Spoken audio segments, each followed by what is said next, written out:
ముందుగా శ్రీ వైఎస్ జగన్మోహన్ రెడ్డి గారికి హృదయపూర్వకంగా ధన్యవాదాలు తెలియజేసుకుంటున్నాను. వైఎస్ఆర్సీపీ అధికార ప్రతినిధిగా ఇంత గొప్ప బాధ్యతను నా భుజాలపై పెట్టినందుకు ఆయనకి ఎప్పటికీ కృతజ్ఞురాలనై ఉంటాను. ఈ బాధ్యతను ఖచ్చితంగా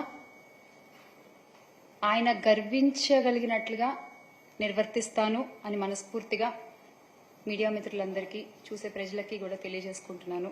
అలాగే ఇది నా మొట్టమొదటి మీడియా సమావేశం. ఇక్కడున్న అన్న మీరంతా కూడా సపోర్ట్ చేయాలి, మీరందరూ ఆశీర్వదించాలి. ముందుగా అందరికీ దసరా శుభాకాంక్షలు. ఈ పండుగని మనము మహిళా శక్తికి నిదర్శనంగా జరుపుకుంటూ ఉంటాం కదా. ఎవరికి ఏ విధంగా న్యాయం చేయాలో ఆ విధంగా న్యాయం జరుగుతుంది, చేస్తారు. ఇది విషయం ఇంతకు ముందు జగన్మోహన్ రెడ్డి గారైనా మా పార్టీ ఇతర మహిళ